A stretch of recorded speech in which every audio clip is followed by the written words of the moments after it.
Fala galera, e a segunda temporada de Ruptura deixou, sim, muitas perguntas para o que vem pela frente para a série. Eu já tinha feito um vídeo com 13 perguntas para a terceira temporada, e essa aqui é a segunda parte desse conteúdo, com 21 perguntas para o futuro de Ruptura. A primeira é o que vem a seguir para os membros do MDR.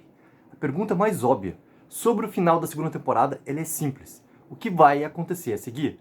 O Andar Cortado está em estado de emergência, com a Lumon certamente agindo, sim, em breve. O Mark e a Hayley ainda estão lá, junto com o Dylan e o Milchick, né? E toda a banda marcial. Eles planejam lutar contra qualquer resposta que a Lumon jogue neles, ou a Lumon poderia simplesmente forçar eles a ficarem inconscientes em uma função do chip de separação, como, por exemplo, a contingência de horas extras ou o Glasgow. A segunda é, se a Gemma ela vai conseguir sair do prédio da Lumon. A Gemma está livre do andar de testes, mas ela ainda não saiu do prédio da Lumon. Enquanto o caos está se espalhando no andar cortado e as medidas de segurança provavelmente vão acontecer como resposta, ela vai conseguir escapar e também denunciar os crimes da Lumon. A terceira é o que a Cobell ela vai fazer com o seu caderno de anotações. A nossa querida Harmony Cobell teve uma jornada de transformação nessa temporada, indo de tentar voltar para Lumon até ajudar o Mark a salvar a Gemma ali no final. Ao longo do caminho, ela foi na sua cidade natal e pegou um caderno importante com seus projetos para o chip de separação. Ela não fez nada com ele ainda. Mas será que a terceira temporada pode mostrar ela tentando levar o crédito por ter inventado o procedimento de separação? A quarta é, o que aconteceria se Cold Harbor fosse concluído sem problemas?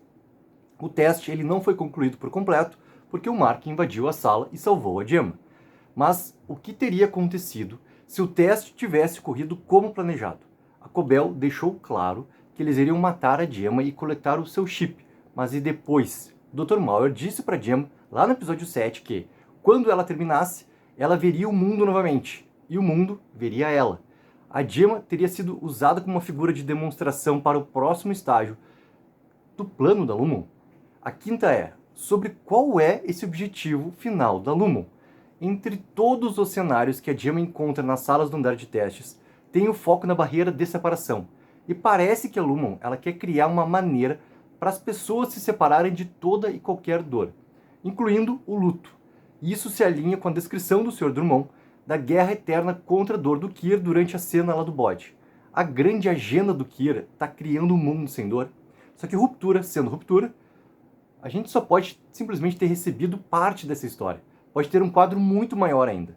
Por enquanto, a ideia de fazer, e provavelmente, comercializar em massa essa maneira de livrar totalmente a vida das pessoas de qualquer coisa desagradável é o mais provável.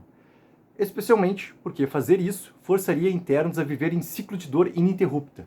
E isso não anula o propósito de um mundo sem dor, os internos têm vida. A sexta é o que existia na Gemma que fez a Lumon se interessar por ela. Com base no episódio 7, fica claro que a Gemma estava assim na mira da Lumon já há muito tempo. O Dr. Mauer estava na clínica de fertilidade que ela e o Mark foram, o que levou a Lumon a enviar para ela também os cartões da Ótica Design. Mesmo antes disso, a Lumon fabricou lá o equipamento de doação de sangue, onde o Mark e a Gemma eles se conheceram. Então, eles simplesmente poderiam ter tido controle sobre ela a partir daquele momento. Então, o que tinha nela que a tornava essa cobaia ideal? Algo no seu sangue, em seus pensamentos sobre os cartões, ou simplesmente uma terceira coisa secreta. A sétima é como a Lumon soube sobre o berço. Uma das cenas mais comoventes da série até agora foi o Mark desmontando o berço que ele e a Gemma tinham para a criança que eles acabaram nunca tendo. A mesma cena que a Lumon recria ali no quarto de Cold Harbor. Claramente, eles vigiaram a Gemma por um longo tempo. Então, assim, faz sentido que eles sabiam muito sobre ela. Mas como eles descobriram esse momento específico? Eles instalaram ali câmeras na casa dos scouts? A Gemma contou para alguém que trabalhava na Lumon? Ou isso surgiu simplesmente numa das sessões com o Dr. Mauer ou mesmo com a enfermeira? A oitava é, no que os outros 3 do MDR estavam trabalhando? Como a Cobell fala para o Mark, os números que ele está refinando correspondem aos 4 temperamentos de Kier e servem como blocos de construção da mente da Gemma. Cada novo arquivo constrói uma nova interna para ela. Então, seus 24 arquivos completos, 25 em Cold Harbor, mapeiam 24 novas consciências. Mas enquanto o Mark estava trabalhando nos internos da Gemma, no que o Dylan, a Hayley e o Irving estavam trabalhando. Alguns dos nomes dos arquivos, como o arquivo Tumwater do Dylan ou o arquivo Siena da Hayley, apareceram lá no andar de testes. Então todos eles poderiam estar trabalhando na Gemma. E ela pode ter bem mais do que 25 internos. No entanto, o resto da MDR não poderia estar trabalhando em outras salas enquanto o Mark estava terminando Cold Harbor, porque era a última sala para a Gemma passar. Então, eles estavam trabalhando no refinamento de consciências para outras cobaias, ou apenas fazendo um trabalho burocrático para manter a ilusão de um trabalho. Ou a Lumon tem mais projetos em andamento com o MDR. A nona é sobre o Ricken. O maior desenvolvimento com o Ricken nessa temporada agora foi a Lumon ter se aproximado dele para fazer uma versão do livro especificamente para internos. Talvez esse livro tenha alguma importância na terceira temporada e além. E se o Ricken agora deve lealdade a Lumon, como que ele vai reagir com a Devon colaborando contra eles junto com o Mark? Ele vai ficar feliz com o retorno da Gemma ou simplesmente vai entregar tudo para a Natalie? A décima é, qual é a relação daquelas sombras que observam os membros do MDR? No final da temporada, a gente ainda não tem ideia de quem são esses diferentes gêmeos, Qual é o propósito deles ou como eles foram feitos. Os observadores parecem pessoas reais, mas as sombras parecem mais artificiais, não clones, mas também não são totalmente humanos. Que tecnologia é essa da Lumon e qual a importância que isso vai ter também para o futuro da série? A 11ª é quem faz parte do conselho da Lumon. Essa questão ela vem desde a primeira temporada e continua muito importante, especialmente porque Ruptura passa mais tempo nas reuniões entre os superiores da Lumon, como Helena, o Drummond e o próprio Milchick. A segunda temporada deu poucas pistas sobre os membros do conselho que ficam ali atrás daquele alto-falante azul ou através do fone de ouvido da Natalie. Mas depois do teste catastrófico de Cold Harbor, eles têm que aparecer. E acho que a série, sim, precisa também abrir essa parte da história. A 12ª é o que é o tal rotativo. No final da primeira temporada, o Jamie diz para Helena, um dia você vai sentar comigo na minha rotação, sugerindo que a rotação é algum tipo, talvez, de ritual que todo CEO da Lumon deve passar. Teorias vieram e imaginaram que pode ser um eufemismo também para a morte, ou algum tipo de clonagem ou transferência de consciência para manter a linhagem do CEO viva. Dado que esses são os Egans, de quem estamos falando, simplesmente não deve ser nada simples. A 13ª é o que o Jamie Egan quer com a Hayley. Quer que ela seja a sua sucessora? Já falei com o Jamie Egan do que ele estava falando quando foi no andar cortado para visitar a Hayley. Ele começou detonando a Helena dizendo que não ama a sua filha, porque ele não vê mais Kier nela. Ele então solta que ele vê o Kier na Hayley, a mesma coisa que ele disse sobre a Cobell quando ele presenteou ela com a Wintertide Fellowship. O Jamie parece admirar a semelhança espiritual da Hayley com o Kier. E essa admiração poderia se traduzir em ele querer preparar ela como sucessora. Ele poderia forçar a reintegração da Helena e Hayley para que ele tenha ali um herdeiro que seja leal a Lumon, mas ainda tenha o Kier dentro dela. A 14ª é se os filhos ilegítimos do Jamie vão aparecer.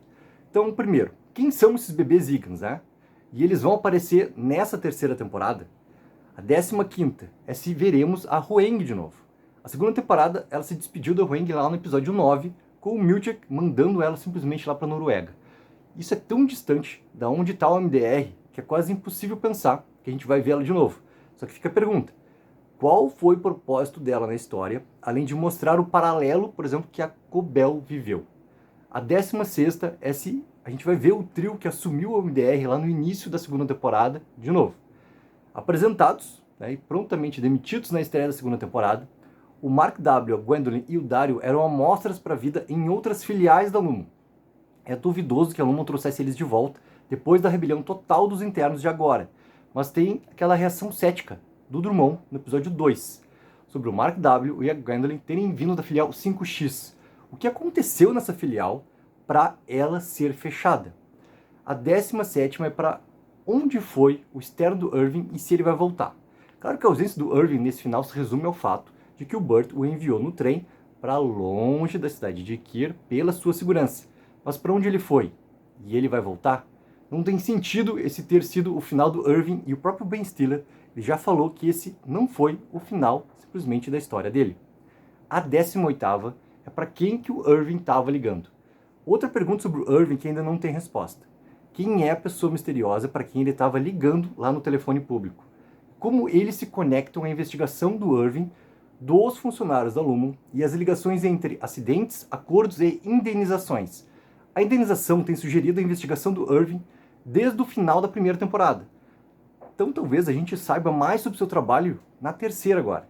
Quem sabe ele pode até estar indo se encontrar com seu aliado desconhecido quando ele foi agora embora de Kier. 19º. Sobre se o Dylan, se ele vai se aposentar. Se os internos saírem vivos agora da sua rebelião e se o Dylan tiver a opção de se aposentar permanentemente ou continuar trabalhando, o que ele vai escolher? Ele parecia bem decidido a se aposentar no episódio 9, mas talvez tudo aquilo que o seu externo escreveu para que ele ficasse tenha tido efeito, especialmente porque ele foi para o escritório da MDR para ajudar a Halle em vez de voltar para o elevador. E ele falou, foda-se, Sr. Milchick. Parece que o interno do Dylan ainda tem muito para fazer e, principalmente, muito ainda para viver. A 20ª é sobre as cabras. Com uma explicação sobre o propósito delas, o que ficou é a questão de quantas vezes a Lumon realizou esse sacrifício.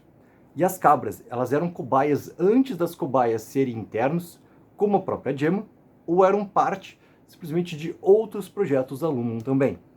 A 21ª e última é se a gente vai ver novamente dois personagens, a Rigab e o Fields. Esses dois personagens ainda têm muito a oferecer para a série, em dois lados distintos. Ela sobre o procedimento e ele sobre o passado da Lumon.